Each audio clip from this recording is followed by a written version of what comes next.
How did you benefit from having a relationship with your birth parents? Getting to know my birth parents, I think, has just... Man, that's a really good question. We can skip if you want. No. There's like a number of things. Like, first of all, I feel connected to something. I didn't just like pop out of nowhere and just like exist all of a sudden. It's like there's a connection, there's a history, there's a lineage, there's a place in time where things transpired, and a very specific time in my life when I'm like from the time I'm born to the time I'm adopted, which was really small, but it's like it really like it filled in all these gaps and all these questions about, you know, who am I, where am I from, especially being from Hawaii. It's so culture specific, and finding out that like I'm Native Hawaiian is huge. It's like you actually belong to an indigenous culture from which both your adopted family and your birth family all exist.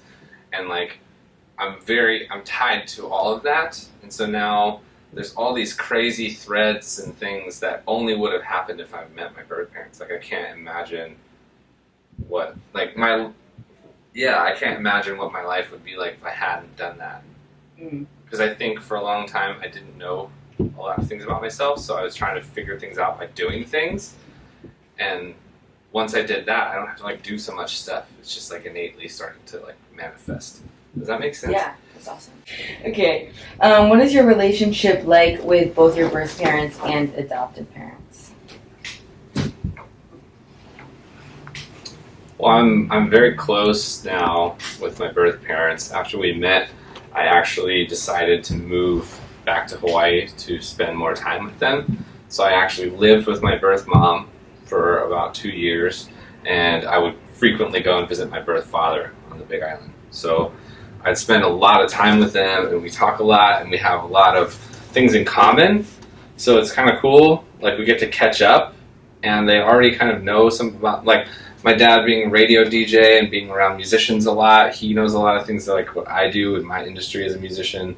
And then my mom is an artist and painter, so getting to see some of her artwork and how it parallels some of the things that I do and use her art in certain things that... So, yeah, it's like they're almost like new friends, but it's much deeper than that. There's like this like super deep connection that we get a chance to like nurture.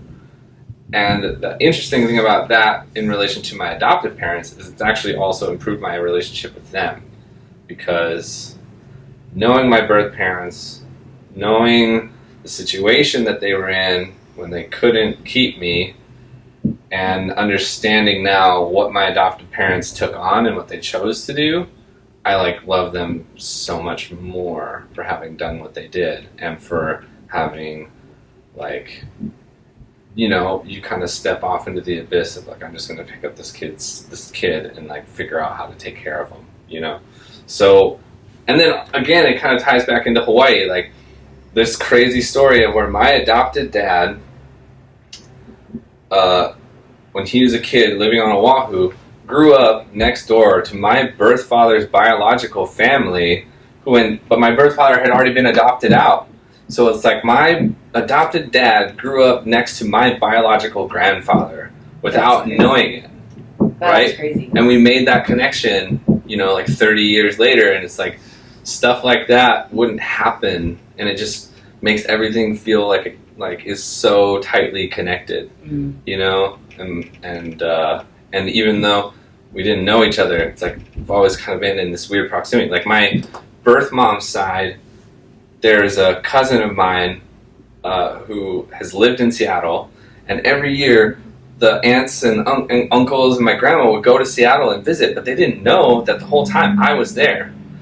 Like, right? Wow. So like my biological family was like crisscrossing these like weird lines like right next door to me, and by bridging the gap and like meeting them, we get to like fill all of that in, and it just makes the world feel a lot smaller in a good way, you know?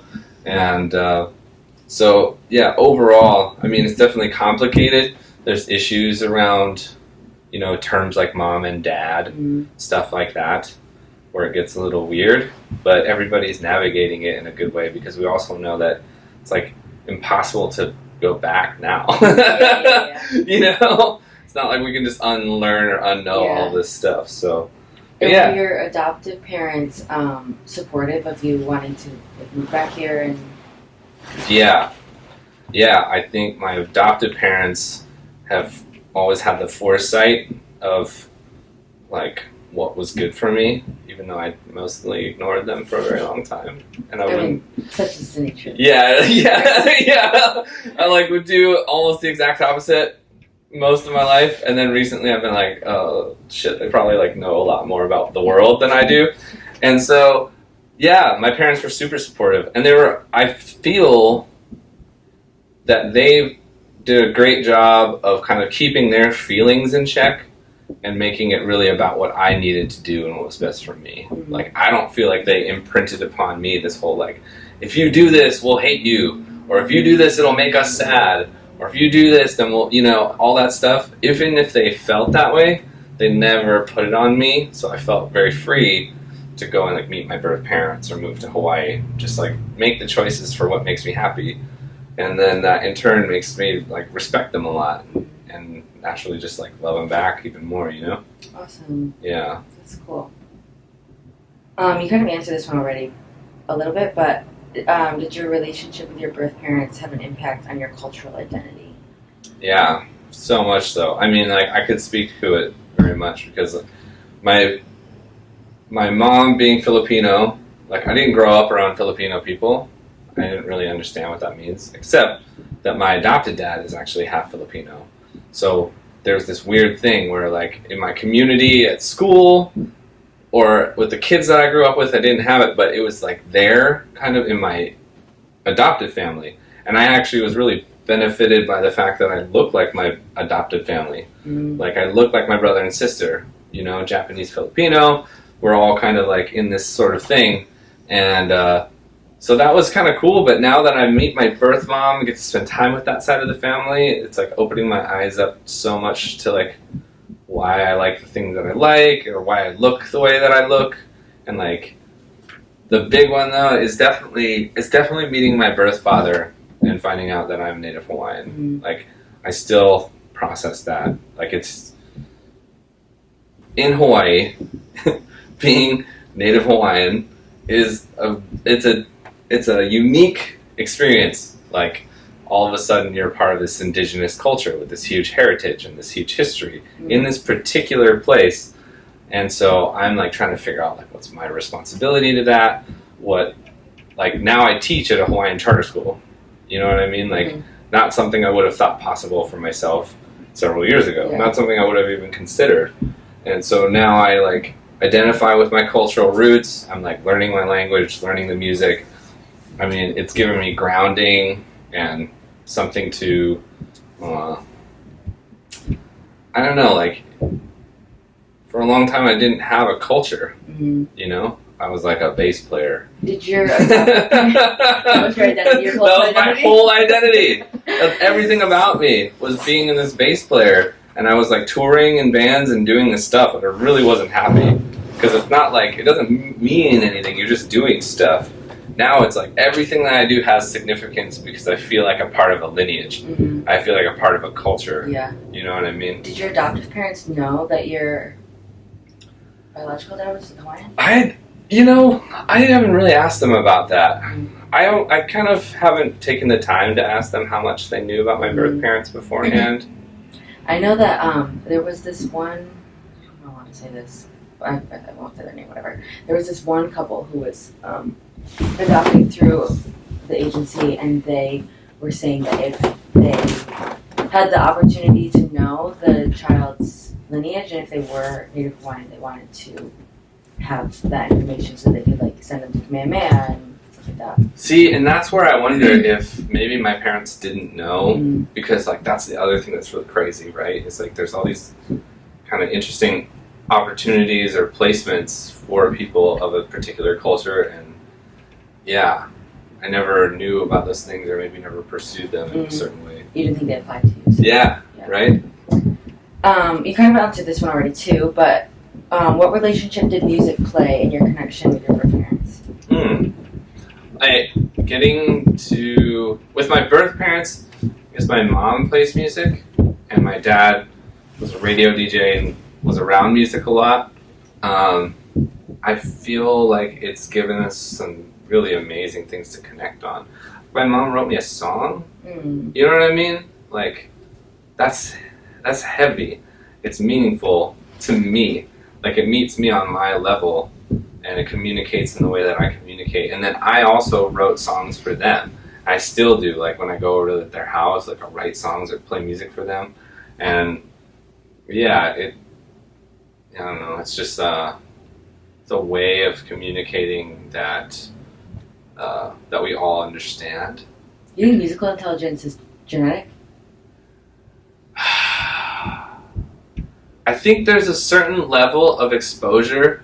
Yeah, like my mom used to play the guitar when she was pregnant with me, which is something that like I didn't know until recently, right? And like Good thing you brought it in here. You know, like there's a thing that I like to do that has something to do with that. And then I ask her about what music she used to listen to when she was pregnant with me. And then there's all this research done about like oral development in the womb and things like that. So I think that your environment has like some sort of impact, and then there is that development and nurturing of those certain talents that then can make it something. But man, hearing my dad's laugh and voice is weird. Like it sounds the same as yours. Yeah, it's weird. So it's like there's things like the way that we make sounds or our biological development that it totally. I think there's something. I'm not sure what to call it. You know what I mean? It's like something. But yeah. And then also the interesting thing about it too is that with my adoptive parents, they nurtured it so well. They like helped get me instruments, take me to school, encourage me to practice, get me lessons. So that's kind of like where those two things really complemented each other super well.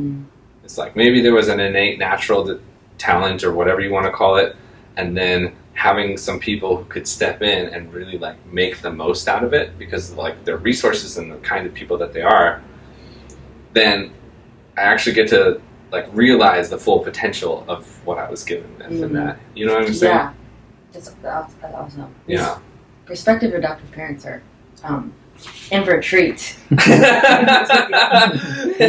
have a chance. You can nurture a next guitar playing kid. Pay attention, people. Okay, do you think that adopted children have a right to have a relationship with their birth parents? Yes. And by relationship, I don't necessarily mean like do what I did and go live with them. I don't mean give up on your adopted family. It's like doesn't have to be so extreme. Just access to information and access to truth is so vital to understanding yourself and your place in the world.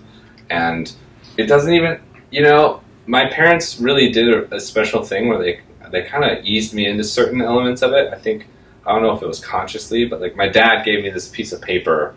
It was like a form that had like, your birth mom's 22 years old, she's Filipino, she likes art, music, and dance, something about school, I can't remember. Your dad was this old, this age, he's a radio DJ, so it's like, it wasn't a lot, it wasn't like names or locations or anything, but like it meant so much to me. Like, so I think adopted children having access to even just like some of those basic tenets of information and given the opportunity to learn more, just, I don't know, it just fills in all these puzzle pieces, you're like a puzzle, it's missing a piece. You can just slot it in there. Yeah, that was something, I don't know, Chris, earlier we were talking about the Russian adoptee group. I do a facility on Sundays, and we were just talking about how a lot of adoptees feel like it has to be either or, like it's like a dichotomy. You have to choose between your adoptive family and your birth family, or like there's two like conflicting truths about yourself. when really in actuality you're just kind of like expanding it instead of having to choose one or the other. Right. It's a through line. It's like, you can't just like erase your past history. It's only additive, right? Yeah. You know? And I think the other thing about having access to the information and being able to like meet my birth parents because of the little information that we had, like I've heard it go the other way where you meet them and it's like not a good experience, or maybe it's like it's a complicated thing. Well, that's where like adoptive parents can like step in and be the parents that they want to be, because like when if your kid goes to meet their birth parents and it's a negative experience and it's traumatizing, like what are you gonna do? You know, you can actually be there for them and show them that you're the parents that you've always wanted to be. So it kind of works both ways. You know, if it's a good experience and you can support them, that should be what you want. And if it's a bad experience, you can still show up and support them, and that's what you want. You know what I mean? So, I don't know. Yeah. This is maybe like a moot point, but do you think that adopted children should know that they're adopted? And if so, how do you think this should be communicated? Yeah. I do think adopted kids should know that they're adopted, but I do think that there's a dynamic on how to do it. Like, I think I was like sitting in the kitchen and I was like really little. I was like, "Hey Dad, am I adopted?" And he's like, "Yep." And I was like, how did you know? Cool. I don't know. That's the thing. I have no idea. Oh, maybe it's just something that all kids ask. Yeah. But my dad was just, I don't know, he played it really cool. He was very cool about it. And I think that might have, like, I'm alright, you know? But yeah, I think it's like being sensitive to how the information gets rolled out. Especially like if you're a child who looks really different than your adoptive family. Like if you stand out racially or, you know, whatever it is that's differentiating you from your community, it might be better to like learn that early on, you know, just because you notice, you know, like the kids notice, you know, so, but yeah, I also was just talking to Christine about this idea of like, when you're hitting transitional stages in life, like 14, 15, it gets really different, I think, in the way that information could get conveyed, because it can be such a volatile time. But if you drop something that heavy in there and they didn't have any awareness of it, it can really get explosive and confusing. So it's kind of like, yes, it should, but it's like different based on how, you know? Yeah. You like, definitely don't have to have all the answers. Yeah. I don't think any of us do. Okay, the last question is, for this one, is how do you think adoptive parents should refer to an adopted child's birth parents? Well, I know that my parents, they just call them by their names. That's interesting. Has that happened different? Like, is there... This was, I was just randomly writing these questions. Oh, okay. Yeah. But because you were saying earlier that sometimes there's issues with, like, mom and dad, and, like, what is a mom and what is a dad, and so... And I was just watching a video recently about, like, people who were referring to, like, same-sex parents, having, like, different phrases, or different names for what they call them, and then they were like, oh, that's confusing, but then somebody made this point that you have, like, most people have, like, multiple grandparents, and you have, like, Nana, Papa, Grandma, Grandpa, whatever, and you don't confuse them, you know who's who. So, yeah. That's interesting. Yeah, and I haven't maybe had the conversation, and I probably should, with who I think it matters the most to, which is my mom. Like, I think... The adoptive mom. Oh, yeah, my adoptive mom, because, like, in the case of my birth mom, I have a half-sister, and she and I think what part of our relationship really thrives on the fact that we have the same mom. So, like, referring to her as our mom and things like that, like, are really meaningful for us. But I'm trying to be very sensitive about that around my adopted mom, because I don't know how she feels about it. And having a conversation where it's like, listen, I'm just going to use the term mom, you know, like you're my mom, and she's also like my mom. And I use qualifiers a lot, like birth mom, birth father. But as far as like what they call them, like what my adoptive parents call my birth parents, I think because they're adults, they just refer to them by their names. You know what I mean? Yeah. I don't think I've ever heard them say like, "Oh, your dad" or whatever. I was thinking more in like terms of when I wrote the question. I think I was thinking more in terms of for like young kids, I guess, who have always had an open relationship with their birth mom.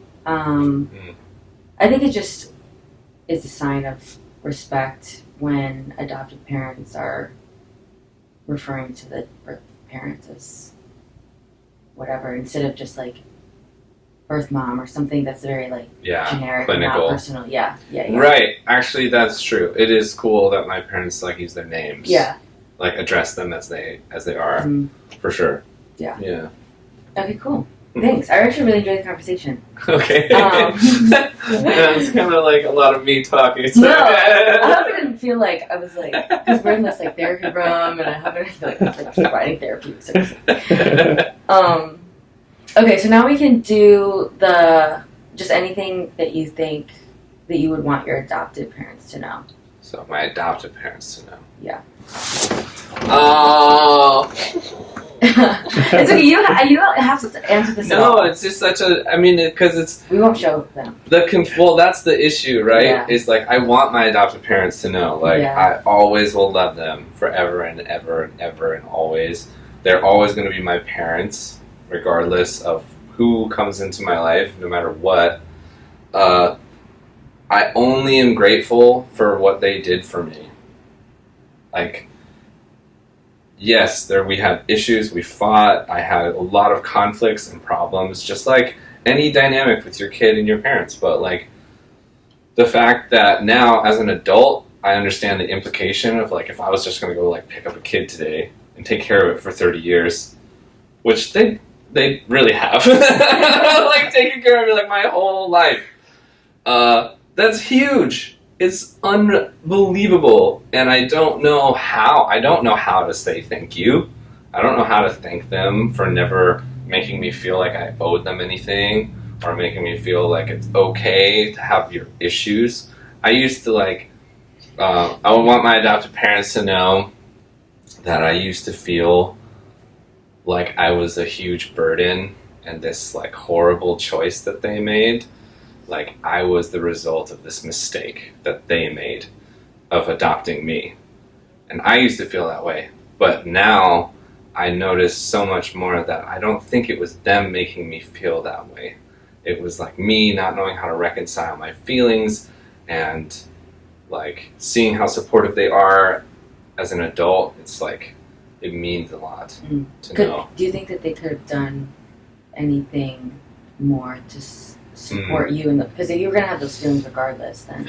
I think that one thing maybe I would say in that sense is that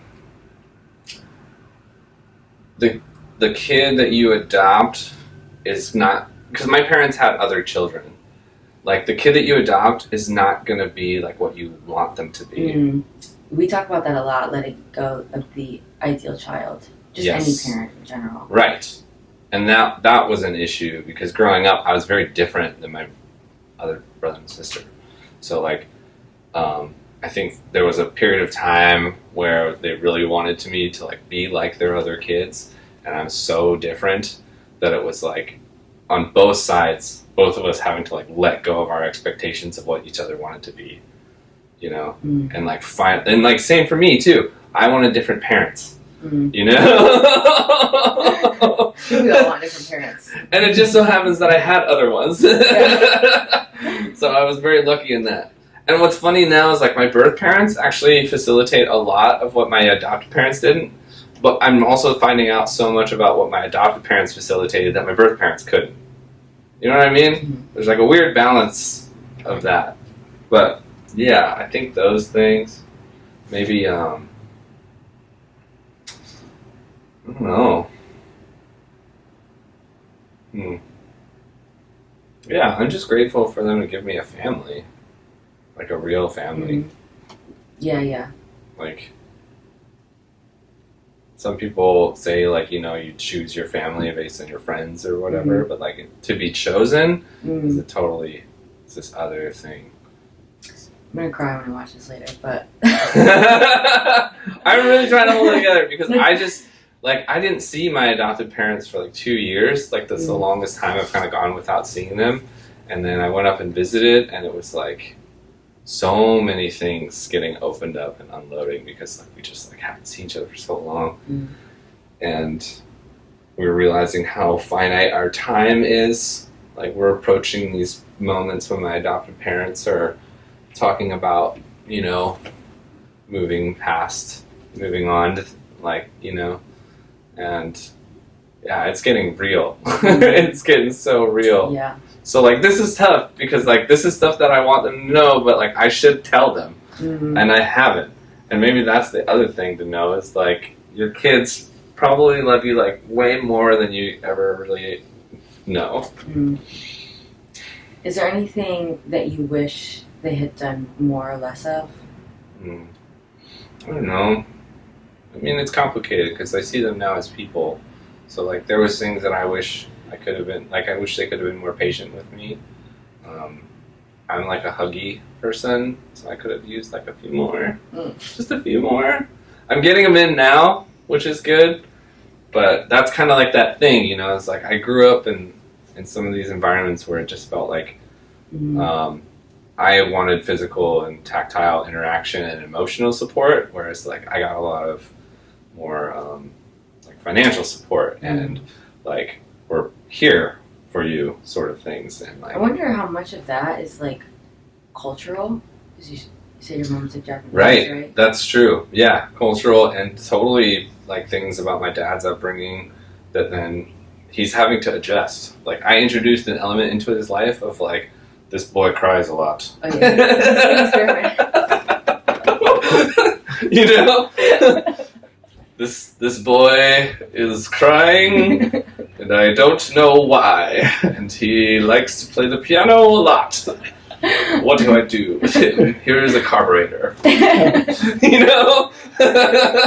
So we're learning how to like evolve into that, and I think they're kind of meeting me in the middle a little bit, which is really nice. Like I'm not expecting a lot out of them, and they're also like, you know, like when I moved to Hawaii, yeah, don't show this to my dad because I'll feel bad about it. But when I moved to Hawaii, I was getting on the plane to move. It was like my first time like leaving Washington to like move.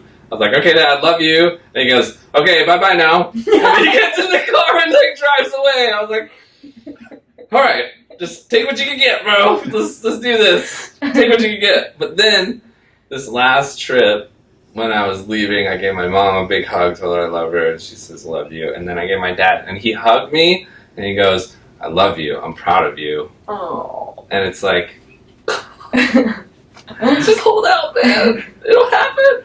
It was so, I was like, did that just happen? Yeah. You know? So that's what I mean, you know, it's like we're building and kind of evolving it out. It's really nice. Awesome. So yeah, I guess I would also, again, it's like all thanks. You know, I appreciate them for doing that. Awesome. Thanks so much. Yeah. That's fine. Yeah.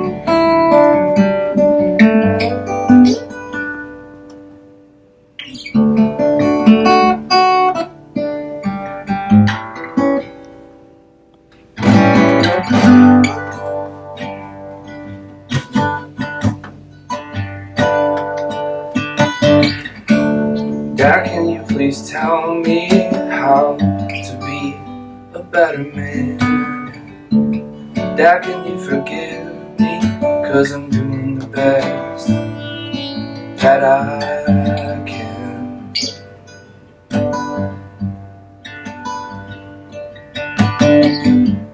Dad, can you remind me that love's about the little things? Dad, can you please tell me about family and all the joy it can bring?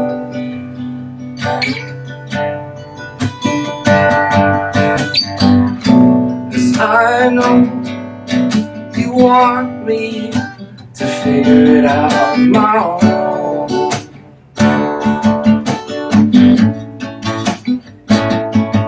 But when you hold me close is when I don't feel alone.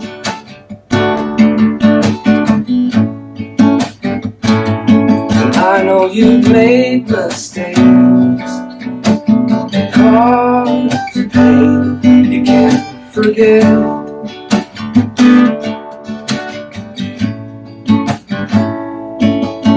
But it's not too late, so I'll ask again.